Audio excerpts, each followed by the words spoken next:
Hello students, आज हम लोग पढ़ेंगे इलेक्ट्रोस्टैटिक्स का लेक्चर 3। लेक्चर 2 में हम लोग देखे थे कूलम्ब्स लॉ के बारे में। कूलम्ब्स लॉ का जितना फॉर्म होता है, approximately vector, position vector, superposition, हम लोग देखे थे। आज हम लोग पढ़ेंगे कूलम्ब्स लॉ पर न्यूमेरिकल बनाना और कुछ इसके पार्ट। न्यूमेरिकल बनाने के कुछ टिप्स बताते हैं। अगर प्लस चार्ज और प्लस चार्ज पॉजिटिव पॉजिटिव रहेंगे तो ये दोनों आपस में फोर्स लगाएंगे तो ये क्या करेंगे, कैसा फोर्स रहेगा, अट्रैक्शन का या रिपल्सन का? तो ये रिपल्सन का। सपोज ये 1 नाम है और ये 2 नाम है। अगर ये फोर्स लगाएंगे तो कहां, बाहर की तरफ। ये फोर्स हम क्या लिखेंगे, इस फोर्स का नाम F21। F21 कहने का मतलब क्या हुआ, force on two due to 1। अगर ये इधर आएगा फोर्स तो क्या लिखेंगे, F12। इसका मतलब क्या होगा, फोर्स ऑन 1 ड्यू टू 2। अगर ये नेगेटिव नेगेटिव चार्ज रहा तो सिमिलर वही हो जाएगा, ये बाहर की तरफ और इधर भी बाहर की तरफ। अगर ये पॉजिटिव और ये नेगेटिव रहा, ये बात समझिए ध्यान से, ये 1 और ये 2, ये क्या है, प्लस। अगर 2 पर फोर्स लग रहा है 1 से तो ये अंदर की तरफ लगेगा, इसे हम लोग क्या लिखेंगे, F21। इसका मतलब हुआ फोर्स ऑन 2 ड्यू टू 1। ये कहां, अंदर की तरफ, क्योंकि ये अट्रैक्शन है। अगर 2 1 पर फोर्स लगाता है तो कहां, अंदर की तरफ, F12। इसको हम लोग क्या कहेंगे, ये न्यूमेरिकल में काम आएगा। ये आप समझ लीजिए कि ये क्या होता है। उसके बाद हम लोग देखते हैं न्यूमेरिकल इस पर कैसे आते हैं।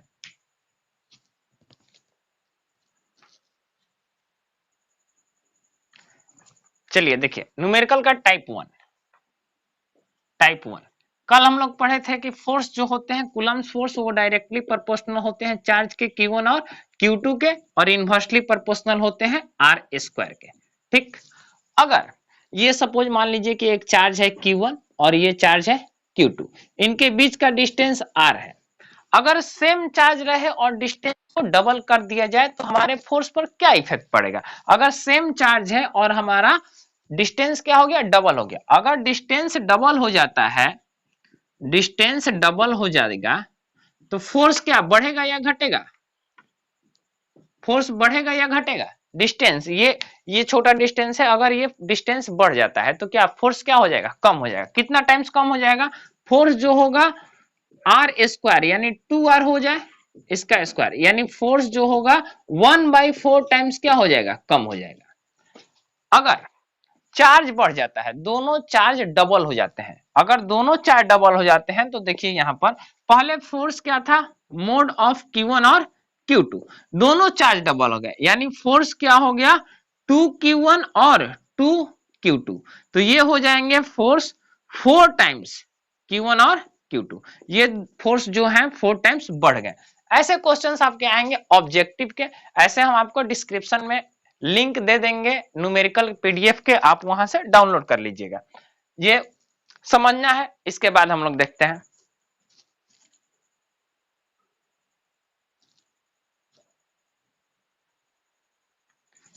चलिए हम लोग ये क्वेश्चन देखते हैं। क्वेश्चन क्या कह रहा है आप लोग एक बार देख लीजिए। Calculate the force between two charges each of 20 millicoulomb separated by a distance of 20 centimetre. मतलब हमारे पास दो चार्ज हैं, दोनों कितने हैं, 20 मिलीकूलम, यानी Q1 इजकल टू 20 मिलीकूलम और Q2 इजकल टू कितने हैं, 20 मिलीकूलम।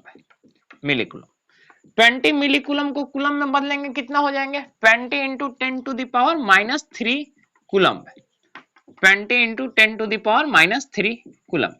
और डिस्टेंस कितना दिया हुआ है, separated by a distance of 20 centimetre, यानी R इजकल टू क्या, 20 सेंटीमीटर। सेंटीमीटर को मीटर में बदलेंगे क्या, 20 इंटू 10⁻² मीटर। चलिए हमें निकालना है force, F equal to K mod of Q1 Q2 by R square. ये बात हम लोग जानते हैं, ये फॉर्मूला। हमें F निकालना है। K का वैल्यू पता है कितना, 9 इंटू 10⁹। Q1 का वैल्यू 20 इंटू 10⁻³ Q2 का वैल्यू 20 इंटू 10⁻³ और R कितना, 20 इंटू 10⁻² का होल स्क्वायर। देखिए समझ में आया। K का वैल्यू कितना 9 into 10 to the power 9, Q1 का value 20 into 10 to the power -3, Q2 का value same 20 into 10 to the power -3 और R कितना 20 इंटू 10 टू द पावर -2, ये सेंटीमीटर में था, मीटर में कन्वर्ट कर दिए, ये स्क्वायर।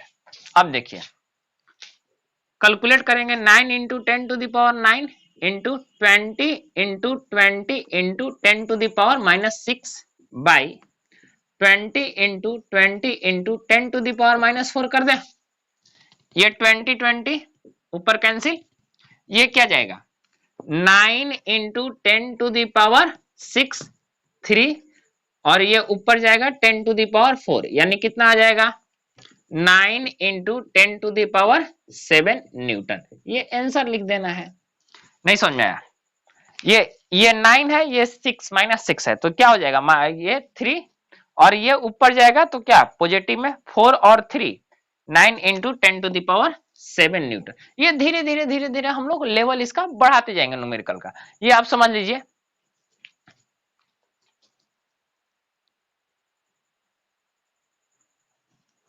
चलिए दूसरा क्वेश्चन देखिए, कैलकुलेट द फोर्स बिटवीन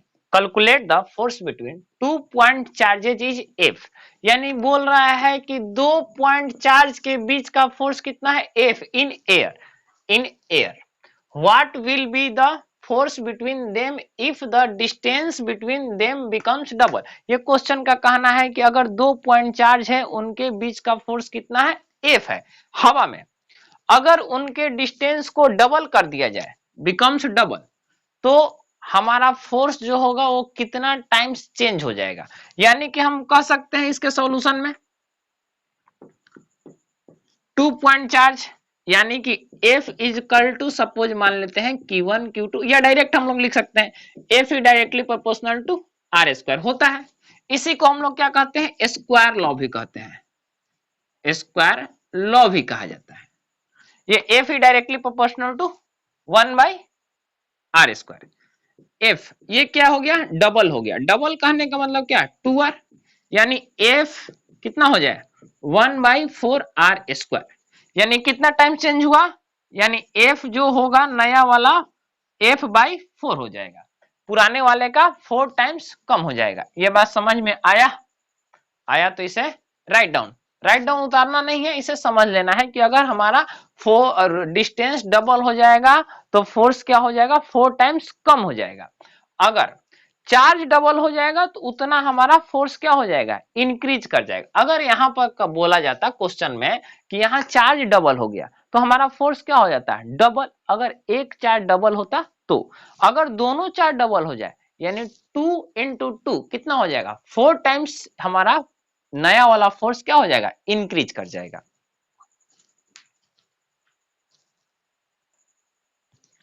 चलिए देखिए question third, the force between 2 point charges in air 100 Newton, मतलब 2 पॉइंट चार्ज का फोर्स दिया हुआ है कितना 100 Newton. Calculate the force if distance between them is increase कितना 50%, यानी परसेंटेज का क्वेश्चन है। यानी सपोज मान लेते हैं हमारे पास दो चार्ज है, एक Q1 है और एक Q2 है, दोनों के बीच के डिस्टेंस स्टार्टिंग में R है, तब हमारा फोर्स कितना दिया हुआ है ये ओल्ड वाले का 100 न्यूटन, इसे मान लेते हैं F1 है। नहीं समझ आया? यानी F1 is equal to K Q1 Q2 by R square, कितना दिया 100 न्यूटन, ये हमें गिवन है, इतना बात तो हमें गिवन है। हम लोग बस ये लिए हैं कि एक चार्ज Q1 है एक चार्ज Q2 है और इनके बीच का डिस्टेंस R है, तो F1 is equal to K Q1 Q2 by R square दिया है कितना 100 newton. According to question distance कितना इंक्रीज हुआ 50%, यानी जो नया डिस्टेंस होगा वो कितना चेंज कर जाएगा, R पहले था, R का कितना R प्लस R ऑफ 50%। नहीं समझ में आया? अगर आपके पास 100 रुपए हैं और उसमें 50% इंक्रीज कर जाते हैं यानी कितना रुपया बढ़ा 50 रुपया बढ़ गया, यानी टोटल कितना हुआ 150 हुआ। यानी ये पहले R था, R का 50% इंक्रीज कर गया यानी कितना हो जाएगा R प्लस R इंटू 50/100, ये कितना 2, कितना हो जाएगा 3r/2, यानी कितना हम लोग लिख सकते हैं 1.5r। ये हमारा नया डिस्टेंस हुआ। अब हमें जब नया F2 निकालना है तो क्या करेंगे, K Q1 Q2 by R के जगह पर हम लोग कौन सा रखेंगे, नए वाला। नया कितना दिया हुआ 1.5r का होल स्क्वायर। ध्यान से समझिए, K Q1 Q2 बाई 1.5 का स्क्वायर इंटू आर स्क्वायर। इतने का वैल्यू हमें पता है पुराना कितना 100, यानी क्या हो जाएगा 100 डिवाइडेड बाई 1.5 का होल स्क्वायर। इसे कैलकुलेट कर लेंगे, ये नया हमारा फोर्स हो जाएगा, यही आंसर। नहीं समझाया? फिर से, अगर क्वेश्चन के अनुसार the force between 2 point charges in air 100 Newton दिया हुआ है, calculate the force if distance between them is increase 50%, यानी डिस्टेंस कितना इंक्रीज कर रहा है 50%। ये 2 पॉइंट चार्ज है Q1 और Q2, दोनों के बीच का डिस्टेंस R है। यहां अगर हम इनका फोर्स निकालते हैं तो F1 equal to K Q1 Q2 by R square, ये कितना 100 न्यूटन। इतना बात हमें अकॉर्डिंग टू क्वेश्चन है। अब यहां से नया जो डिस्टेंस चेंज हुआ वो कितना चेंज हुआ 50% इंक्रीज कर गया, यानी कि आर में 50% ऐड कर दिए। जैसे कि हमारे पास 100 रुपए है, 50% बढ़ गया तो कितना हो जाएगा 150 रुपए। तो ये हमारा चेंज कर गया, यानी नया आर हमारा कितना आया 1.5r। जब हम नया F2 निकालें, नया फोर्स, तो K Q1 Q2 बाई नया कितना 1.5 का होल स्क्वायर। अब यहां पर K Q1 Q2 by R square का वैल्यू हमें पता है, ये वाला बात हमें पता है इतना, तो कितना हो गया 100 और 1.5 का होल स्क्वायर, यही न्यूटन आंसर।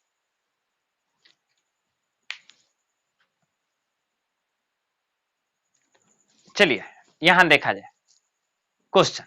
अब यहां से मजेदार क्वेश्चन शुरू होते हैं, ये भी मजेदार थे और ये जो आ रहे हैं वो भी मजेदार है। अब आप थोड़ा सा बनाना सीखिए, क्वेश्चन कैसे बनाएंगे, मतलब क्वेश्चन हम देंगे बनाएंगे हम लोग। ये स्क्वायर है, सपोज इसका साइड ए ए ए है, ठीक है। स्क्वायर का साइड चारों तरफ बराबर होता है, ये बात पता ही है। यहां पर सपोज एक चार्ज है प्लस क्यू, यहां पर भी एक प्लस क्यू चार्ज है, यहां पर भी एक प्लस क्यू चार्ज है और यहां पर भी एक प्लस क्यू चार्ज है, सबका सेम मैग्नीट्यूड है और इसके सेंटर पर भी एक प्लस क्यू चार्ज है। हमें निकालना है, क्वेश्चन समझिएगा, फाइंड द नेट फोर्स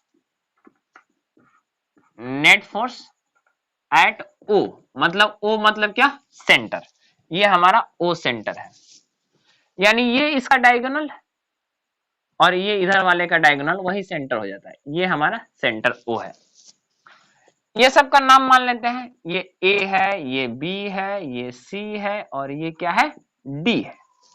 हमें सॉल्व करना है इसे, इंपॉर्टेंट क्वेश्चंस, मतलब बोर्ड के हिसाब से ये इंपॉर्टेंट है, ये 1 नंबर क्वेश्चन में आ सकते हैं, 2 नंबर में आ सकते हैं, यही बड़ा होते होते 5 नंबर के क्वेश्चन हो जाएंगे।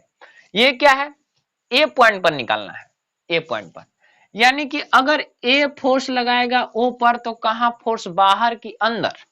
अगर ये प्लस चार्ज है और ये प्लस चार्ज है, ये 1 है, ये 2 है, ये फोर्स लगाएगा कहां बाहर की तरफ, क्योंकि ये प्लस और प्लस है। यहाँ ए क्या है सिंबल पॉजिटिव और ओ क्या है पॉजिटिव। अगर ये फोर्स लगाएगा तो कहां पर एफ ओ ए, फोर्स, इसका मतलब लिखने का मतलब क्या हुआ force on O due to A, ये बाहर की तरफ। ये बात इतना समझ में आया। अगर बी फोर्स लगाता है ओ पर, बी फोर्स लगाता है कहां ओ पर, तो बाहर के अंदर, बाहर की तरफ। कैसे बाहर की तरफ, क्योंकि ये भी प्लस और ये भी प्लस, बाहर की तरफ, F of O B. C force लगाता है कहां ओ पर, बाहर के अंदर, अरे बाहर के अंदर, बाहर की तरफ, एफ ऑफ ओ सी, बाहर की तरफ। डी फोर्स लगाता है ओ पर कहां बाहर के अंदर, बाहर की तरफ, ये एफ ऑफ ओ डी। ये चारों फोर्स एक दूसरे के अपोजिट है, सेम मैग्नीट्यूड के साथ, क्योंकि यहाँ जितने भी चार्ज के मैग्नीट्यूड है वो सब सेम है और इनका डायगोनल का जो हाफ होगा वो सबके लिए सेम। ये वाला थ्योरम हम लोग जानते हैं कि ये सब आपस में क्या होते हैं बराबर होते हैं, यानी एफ ऑफ लिख सकते हैं F of O A equal to F of O C और F of O B equal to F of O D. ये चारों आपस में बराबर है, लेकिन ये दोनों आपस में बराबर है, इसका मतलब क्या है, ये दोनों कैंसिल, और ये दोनों आपस में बराबर है, ये दोनों कैंसिल, क्योंकि ये दोनों बराबर है और कहाँ है, अपोजिट मैग्नीट्यूड। यहां पर आप समझ लीजिए एफ ऑफ ओ डी और ये क्या हुआ, एफ ऑफ ओ बी, ये दोनों सेम मैग्नीट्यूड लेकिन डायरेक्शन क्या है, अपोजिट, ये दोनों cancel. F of O C और एफ ऑफ ओ ए, ये दोनों भी सेम मैग्नीट्यूड लेकिन डायरेक्शन क्या, अपोजिट, यानी net force at point O is क्या, जीरो। यही हम लोग का आंसर हो जाएगा।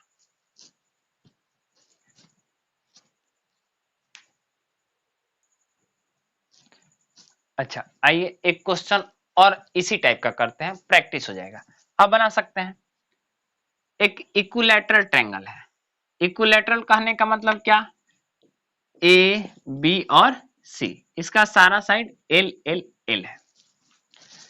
यहां पर सपोज प्लस क्यू चार्ज है, बी पर भी प्लस क्यू चार्ज है और सी पर भी प्लस क्यू चार्ज है। इतना बात समझ में आया, तीनों पर सेम चार्ज और लेंथ क्या है, साइड इक्वल है। Find net force, find net force eight ए पॉइंट पर नेट फोर्स निकालना है। तो कहिए कि जीरो हो जाएगा, नहीं होगा। सेंटर पर निकालना होता तो जीरो हो सकता था, लेकिन यहां पर ए पर निकालना है, नहीं होगा। इसके लिए हम लोग क्या करेंगे, ये समझ में आया क्वेश्चन कि इक्विलैटरल ट्रायंगल है, साइड सारा इक्वल है और ए बी सी का जो चार्ज का मैग्नीट्यूड है ये भी सारा पॉजिटिव है और इक्वल मैग्नीट्यूड है। हमें ए पर निकालना है। अगर बी ए पर फोर्स लगाता है, बी ए पर फोर्स लगाता है, क्योंकि ए पर निकालना है तो बी ए पर फोर्स लगाएगा, ये कहां जाएगा, बाहर के अंदर, ये प्लस, ये पहले हम लोग साइन देखेंगे, जब भी फोर्स नेट फोर्स निकालना होगा हम लोग साइन देखेंगे कि ये प्लस अगर दोनों रहा तो बाहर की तरफ, माइनस दोनों रहा तो भी बाहर की तरफ। अगर प्लस और माइनस दोनों अपोजिट साइन रहे तो कहां उनका फोर्स लगेगा, अंदर की तरफ। ये प्लस और ये प्लस कहां, बाहर की तरफ, ये लिखेंगे एफ ऑफ ए बी। ये समझ में आया। ये वाला सी अगर लगाएंगे फोर्स तो कहां की तरफ, बाहर की तरफ, एफ ऑफ ए सी। इतना बात समझ में आया। अब ये नेट फोर्स नहीं है, नेट पहले ये निकाल लेते हैं, एफ ऑफ ए बी कितना हुआ, F of A B is equal to K Q और क्यू यानी Q square by L square. F of A C कितना, K Q square by L square. अब हमें नेट निकालना है। अगर इक्विलैटरल ट्रायंगल है तो यहां पर एंगल कितना बनेगा बाबू, 60 डिग्री। अगर ये 60 तो ये वाला एंगल कितना, 60। अब हम लोग वेक्टर का रिजल्टेंट निकालेंगे। वेक्टर के रिजल्टेंट का फार्मूला आप जानते होंगे, r is equal to under root A square plus B square plus 2ab cos theta. ये रिजल्टेंट का फार्मूला होता है इसी पर। यानी अगर हमें नेट निकालना है, F net at point A, तो क्या करना होगा, under root F A B का square plus F A C का square plus 2 F A B F A C cos कितना, 60। बोलो समझ में आया। R is equal to A square plus B square plus 2ab cos theta under root, यहां क्या हुआ, एफ ए बी का square plus F A C का square plus 2 F A B F A C cos 60। ठीक है, ये देखिए आपस में बराबर है, यानी एफ ए बी के जगह हम एफ ए सी लिख सकते हैं या एफ ए सी की जगह एफ ए बी लिख दें, या इन दोनों को मिलाकर एक ही बात मान लें कि ये दोनों का मैग्नीट्यूड एफ ही है। चलो ऐसे कंफ्यूजन हो जाएगा, हम एक ही लिख लेते हैं, एफ ऑफ ए बी का स्क्वायर प्लस ए सी की जगह ए बी लिख रहे हैं, कोई प्रॉब्लम नहीं होना चाहिए, प्लस 2 एफ ए बी का स्क्वायर और कॉस कितना, कॉस 60। कॉस 60 का वैल्यू कितना होता है, 1/2, कैंसिल। अब यानी एफ नेट के लिए क्या हो जाएगा, एफ नेट क्या हो जाएगा, under root 3 F A B का square, under root 3 F A B बाहर आ जाएगा और वैल्यू रख देना एफ ए बी का वैल्यू कितना, K Q square by L square. यही आपका क्या हो जाएगा छोटे, आंसर हो जाएगा। समझ में आया?